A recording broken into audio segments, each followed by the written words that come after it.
Ok, fait que aujourd'hui on va regarder comment résoudre un problème de différence finie avec un code, puis aussi on va le faire un peu à la main, juste voir à quoi ça ressemble. Fait un code de différence finie en 1D stationnaire, donc pas de dérivé par rapport au temps, ça simplifie beaucoup.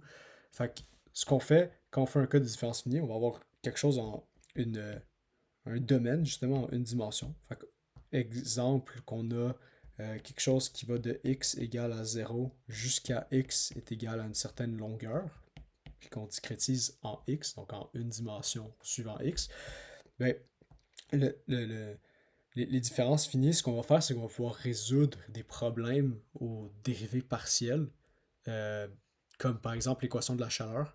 Et ça va nous permettre de trouver des solutions à différents problèmes qui découlent d'équations ou dérivées partielles, comme des bilans microscopiques. Fait que ce qu'on fait, par exemple, si on avait l'équation de la chaleur qui est delta T, del T est égal à alpha del carré T dx au carré, donc on avait cette équation aux dérivées partielles qui est en une dimension en x. Si on avait à la résoudre, et c'est comme ça qu'on le ferait, fait qu'on aurait par exemple une tige. Donc si on est en transfert de chaleur en une dimension, on s'intéresse comme à un domaine qui est comme une tige. Et qu'on voudrait savoir c'est quoi la température à chaque point de la tige, j'aurais pas le choix de discrétiser ma tige pour le résoudre numériquement, comme on fait toujours en calcul numérique. Fait que je commencerai par discrétiser. Fait que j'aurais, mettons, un certain nombre de points. Fait que, mettons, je dis j'ai n égale 5 points, juste pour simplifier, simplifier la résolution. On va avoir, par exemple, un point ici, un point là, un autre ici et un autre là. Fait qu'on va avoir 5 points. Dans ces 5 points, ce qui est important de comprendre, c'est qu'il y a, si on est en une dimension, il va y avoir deux points qui sont frontières. Ça veut dire que ces points-là, ils n'ont pas de voisins d'un côté. Donc, admettons, ici, je surligne, euh, j'ai en jaune, j'ai mes nœuds internes. Ça veut dire que c'est les nœuds qui ont toujours des voisins. Et en rouge, je vais mettre les nœuds frontières. Donc, c'est des points qui n'ont pas deux voisins. Bien entendu, en une dimension. Donc, on va avoir 5 points, 5 nœuds. Et là, maintenant, on se demande, c'est, OK, comment est-ce que je fais pour trouver la température à chacun des nœuds? Donc, une équation aux dérivées partielles, comme dans ce cas-là, si on est en stationnaire, on va avoir la dérivée par rapport au temps qui va être 0. Donc, on va avoir à peu près 0, c'est égal à, et de la dérivée seconde de la température par rapport à x. On va, en fait, avoir besoin de deux conditions frontières. Parce que cette équation-là, 0 est égal à del, justement, la dérivée seconde de t.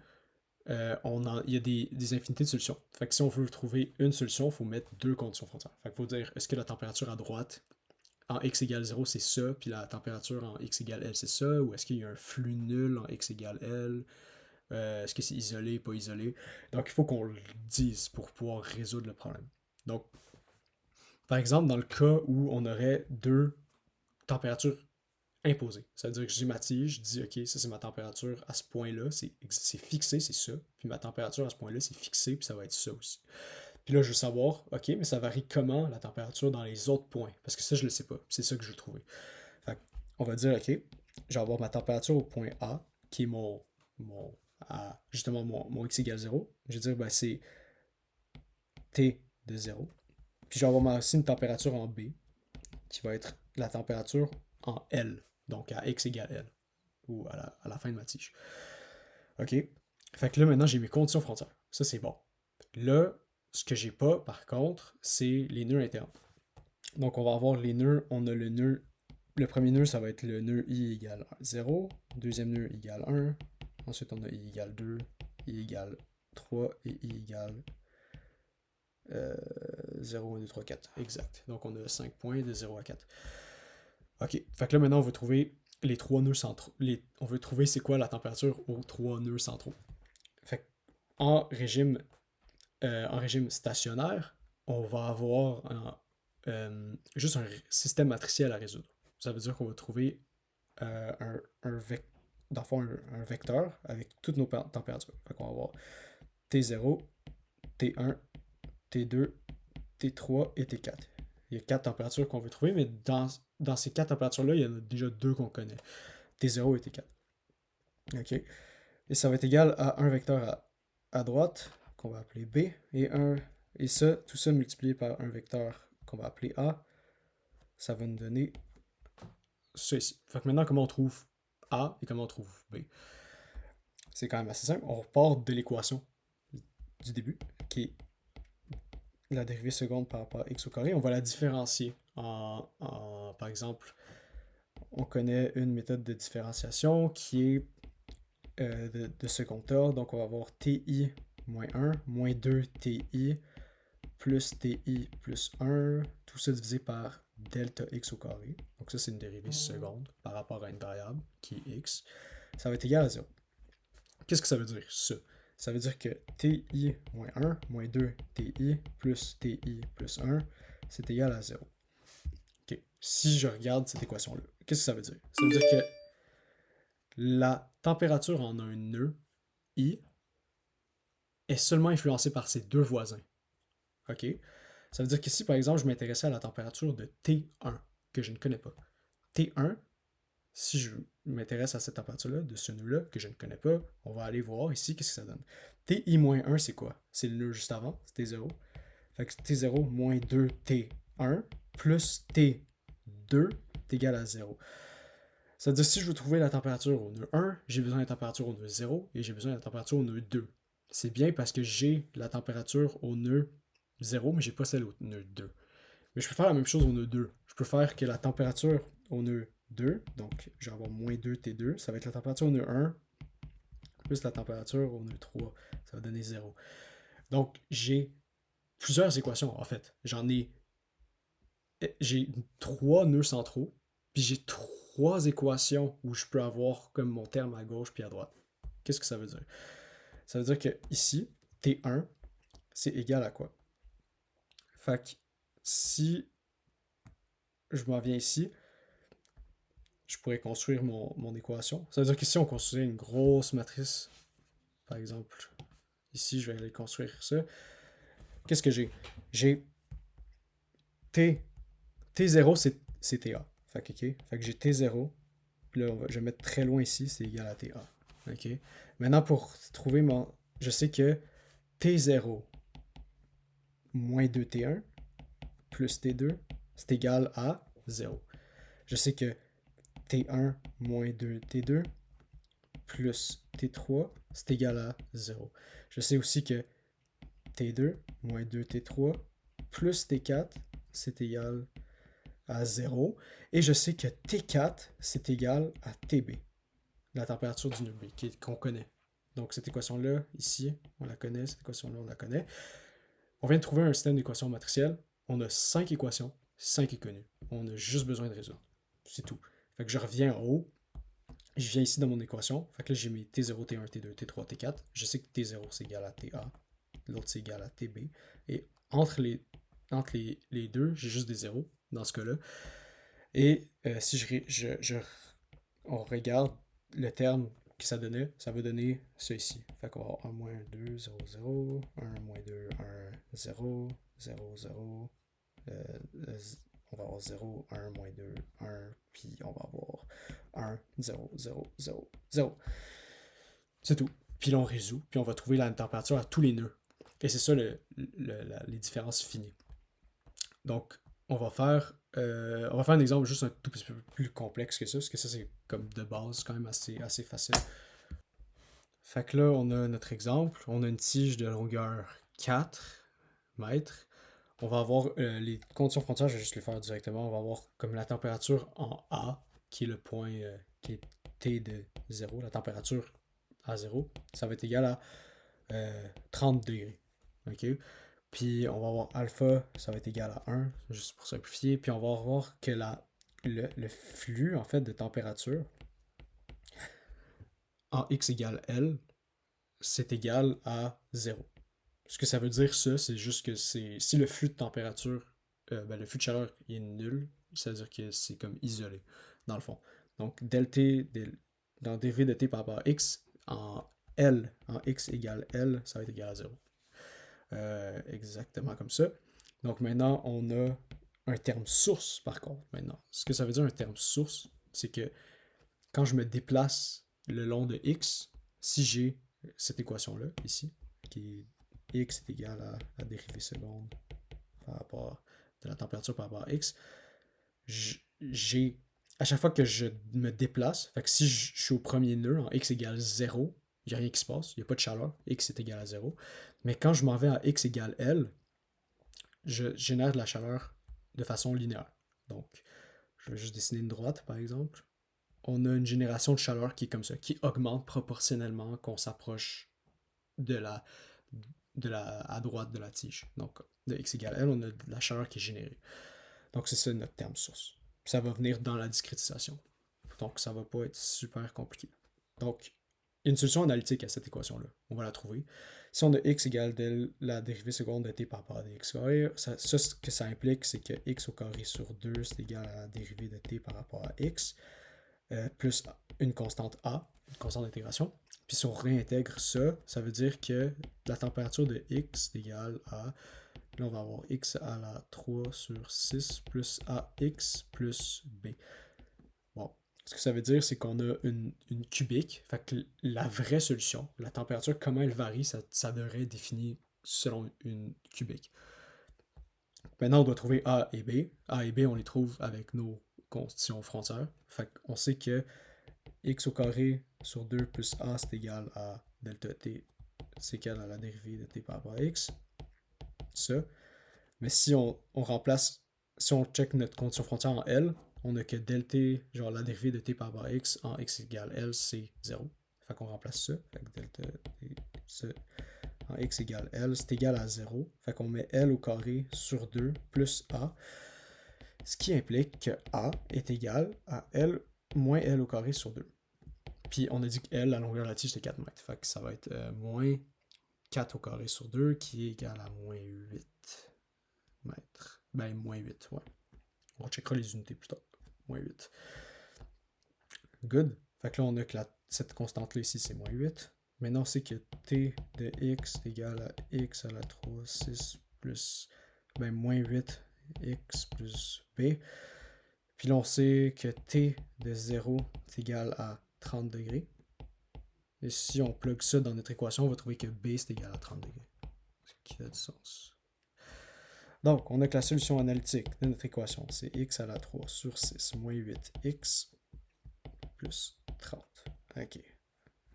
Good. Ça, c'est la vraie solution. C'est ça que ça donne. Maintenant, si on discrétise, on repart de notre équation différentielle, on a x dt dx au carré. On doit discrétiser ça, fait qu'on doit trouver comment faire le système matriciel. Fait que si on va le discrétiser, fait qu'on va trouver ti moins 1, moins 2ti, plus ti plus 1 sur delta x au carré. Tout ça, ça va être égal à x à chaque point. À xi, à x de la position où je suis. OK? Et xi, c'est ça. Fait qu'on va avoir ça. Donc, on a que ti moins 1, moins 2 ti, plus ti plus 1. Ça va être égal à delta x au carré fois xi. Delta x au carré, c'est la distance entre chaque nœud. Donc ça dépend de comment on discrétise. Puis xi, ça va aussi dépendre de ça, parce que si mon nœud, si j'ai 5 nœuds, puis j'ai, admettons, une tige de 1 mètre, ben, je vais être à 0, 0.2, 0.4, 0.5, 0.6, 0.8, puis 1. Puis après, si j'ai 10 nœuds, ben, je vais être à 0, 0.1, 0.2. Ça va dépendre de ma discrétisation. Donc, on peut faire un exemple Python pour ça, mais ce que ça ressemblerait à la matrice, là, au final. Ah oui, puis aussi, en fait, la condition frontière, important. Tantôt, j'avais dit, condition frontière, c'était comme juste une température, fait que c'était vraiment simple à mettre en œuvre. Mais maintenant, si on a del t, genre la dérivée de t par rapport à x, c'est égal à 0, ben ça veut juste dire que t de i plus 1, en fait, non, on est à L. Fait qu'on va avoir t moins ti moins 1 sur delta x égale 0. Ça, c'est notre condition frontière. C'est aussi simple que ça. Pour remplir dans notre système matriciel, on va avoir besoin de cette information-là pour le dernier nœud. Fait qu'on fait un exemple d'un Python. Finalement, je vais juste faire de quoi? Juste remplir la matrice un peu avec vous, juste pour que ça soit un peu plus clair. Fait qu'il y a, on a deux conditions frontières, puis ensuite on a un certain nombre de nœuds internes qui va être, si on a 5 nœuds par exemple, on va avoir 5 moins 2 nœuds internes. Donc on va avoir 3 nœuds internes pour 5, donc c'est n moins 2 nœuds internes. Si on a 10 points, on va avoir 8 nœuds internes. Donc, on va écrire 8 fois cette équation-là, ici, que je vais même souligner en jaune. Cette équation-là, qu'on va discrétiser, on va l'écrire, elle va apparaître 8 fois. Donc, il va y avoir 8 lignes dans la matrice A qui vont être pour cette équation-là. Il va y avoir une ligne pour la condition frontière 1, qui est celle-là, que je vais souligner en vert. Puis, il y a une autre condition frontière pour le flux nul, qu'on a dit que c'était la dérivée en x est égal à 0. Si on utilise une dérivée d'ordre 1, dt dx égale 0, ça, on ramasse avec ti moins 1, c'est égal à 0. Donc c'est une dérivée arrière qu'on utilise. Donc à quoi ça ressemble? Fait qu'on va avoir toutes nos températures. Donc on commence par T0, T1, tac, tac, tac, jusqu'à Tn, le nœud n. Ça, c'est égal à notre vecteur B.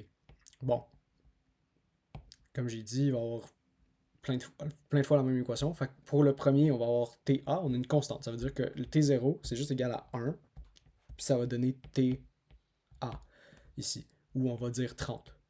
Pour être plus précis à notre problème, ça va être 30. Ensuite, on a des zéros partout, parce qu'il n'y a rien qui influence ça. C'est juste 30, that's it. Il n'y a aucun nœud qui va influencer le 30 degrés, c'est imposé par le problème. Ensuite, deuxième nœud, on va avoir T1. Qu'est-ce qu'on a? On a 1, moins 2, 1. Ensuite, on a que des zéros jusqu'à la fin. Puis ensuite, qu'est-ce qu'on a en B? Ben, on a ça ici. Le B, c'est delta x au carré fois xi. Et xi, ça va dépendre de la position où on est. Fait que plus on est loin vers la tige, plus xi est grand, parce que plus on se rapproche de la longueur. Puis là, on a dit que le terme source, il augmentait en fonction de x. Ensuite, qu'est-ce qu'on a? On va avoir 1, moins 2, 1. On va avoir plein de zéros encore, plein de zéros. Puis ensuite, on va encore avoir delta x au carré fois xi. Ici, on va avoir ça n fois. Jusqu'à ce qu'on arrive au dernier nœud. Le dernier nœud, on sait c'est quoi. C'est pas ce qu'on vient de faire. C'est vraiment la dernière condition frontière qui est ti moins 1 égale 0. Comment est-ce qu'on dit ça? Ti, c'est 1 ti. Fait que c'est 1 tn. 1 moins 1. Il va y avoir des zéros tout avant. Dans le fond, ce que ça veut dire, c'est que le nœud n, il est juste influencé par le nœud juste avant de lui. Fait que si mon nœud avant, il est à 40 degrés, ben si je veux avoir un flux nul, il faut que moi aussi, je sois à 40 degrés aussi. Pour que 40 moins 40, ça donne 0. Il n'y a pas de variation ici, donc c'est isolé. Et ça, c'est égal à 0. Donc, on a 30. Ensuite, on a delta x au carré fois xi, et ensuite, plein de fois, puis ensuite, on a 0 à la fin. Et ça va. Et quand on va résoudre cette matrice-là, ce système matriciel-là, on va trouver notre vecteur de température T0 jusqu'à Tn. Fait que là, on fait l'application dans Python, puis là, ça va être plus simple à comprendre. Fait qu'on importe nos librairies habituelles, NumPy, Matplotlib, puis ensuite, on va juste définir les variables du problème, qui sont la longueur de la tige, 4, le nombre de points, qui est arbitraire ici, j'ai juste pris 101 parce que c'est un bon nombre de points, puis une température qui était de 30 degrés en A. Puis on a aussi notre pas de dx qu'on a besoin pour notre vecteur b. Donc ça, on sait c'est quoi, c'est L sur nx-1. Fait que là maintenant, qu'est-ce qu'on doit faire? On doit en fait dire, ok, mais c'est quoi x? Parce qu'on va avoir besoin de 1 pour tracer les graphiques, mais de 2 aussi parce que ça intervient dans l'équation. Ça intervient dans le vecteur b. Donc on va avoir x, c'est ça. On va avoir a, c'est égal à quoi? C'est une matrice carrée de taille nx par nx. Donc le nombre de points. Si on a 101 points, on a une matrice A 101 par 101. Ok, maintenant notre vecteur B, c'est juste de taille nx par contre. C'est juste de taille nx. Fait que pour des raisons qui sont aussi quand même assez évidentes. Là. Si on a une matrice carrée de 101, 101, fait que ça nous prend aussi un vecteur B de taille 101. Maintenant, on va checker c'est quoi les nœuds en fait dans la matrice A. Fait qu'on sait que A00 c'est égal à quoi? C'est égal à 1. On l'avait dit, en fait, c'est juste comme. Je fais juste exactement écrire, coder ce que j'ai dit en. Non, ça, j'ai pas besoin. J'ai besoin de B0. Tout ce que j'ai écrit sur papier, en fait, on va juste le réécrire. Fait que ça, c'est pour juste vraiment notre condition frontière 1. Ça, c'est ça qu'on a besoin de mettre. On remplit vraiment notre matrice A puis notre vecteur B. Puis là, on a une opération qu'on va faire vraiment beaucoup de fois. Fait qu'on va juste On va pas la faire 101 fois, on va faire une boucle for. Parce que tous les nœuds dans la matrice A sont identiques. Ça va être A, on a I, virgule, I moins 1, c'est 1. Là, si vous regardez, vous allez remarquer sur papier, qu'est-ce qui se passait? En fait, c'est qu'on a juste des nœuds diagonaux là, qui apparaissent dans notre matrice. Fait qu'on a tout le temps I-1, I plus 1. Puis le I, c'est moins 2. Fait que c'est 1, moins 2, 1, comme tantôt. Il n'y a rien qui change à ce niveau-là. Puis on a BI qui est égal. Et là, ça change à chaque nœud. C'est DX à la 2 fois, par contre, c'est XI.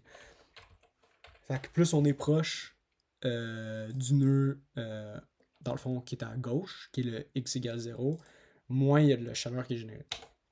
Ça, c'est notre terme source. Et ensuite, à la suite de ça, on peut résoudre le dernier nœud, qui est notre condition frontière à droite, dans le fond.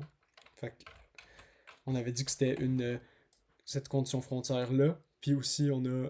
puis ça donne aussi B, c'est aussi B. On pourrait le rajouter, mais c'est déjà 0 de base, là, mais c'est aussi B moins 1, c'est égal à 0. Fait que ça, c'est notre condition frontière à droite. OK? Puis là, maintenant, on a juste besoin de résoudre. Fait qu'on utilise cette ligne alge de point tensor solve de A, virgule B. Puis là, ensuite, on plotte cette chose, x, virgule t, et ça devrait nous donner la bonne chose. Donc là, on plotte ça. OK, super. On trouve quelque chose qui a du sens. Comme on avait dit, on a une température à droite de 30 degrés, ce qui est exactement le cas, et on est isolé à 4 mètres. Donc, à la fin de la tige, on est isolé. Fait que si vous avez fait des cours de transition de chaleur, ça veut dire que la température ne varie pas à ce moment-là, ce qui est exactement le cas. Donc, à 4 mètres, il n'y a pas de variation de température. Mais on avait trouvé une solution analytique. Cette solution analytique-là, on va la plotter parce qu'on va voir si on est proche de cette solution-là. Fait que c'est x, virgule, puis là, si vous vous rappelez, c'est x à la 3 sur 6, je pense. Ouais, sur 6, moins 8 fois x, plus 30. Ça, c'est la solution analytique. On va la plotter. Et on l'a en orange. Fait que je sais pas si on peut l'agrandir un peu. Oui, un petit peu.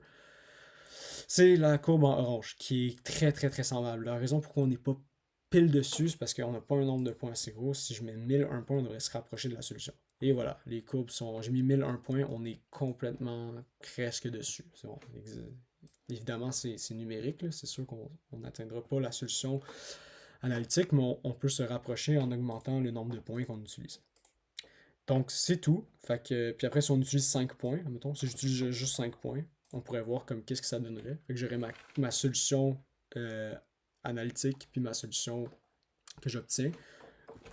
Puis ensuite, si je faisais... plus j'augmente le nombre de points, évidemment, plus je me rapproche. Et comme ça. Et voilà. Puis on finit par se rapprocher. Fait que c'est tout. Ça, c'est pour équation... différence finie en une dimension, c'est pas mal le tour, je pense. Il n'y a pas grand chose de plus. Fait que c'est pas mal ça.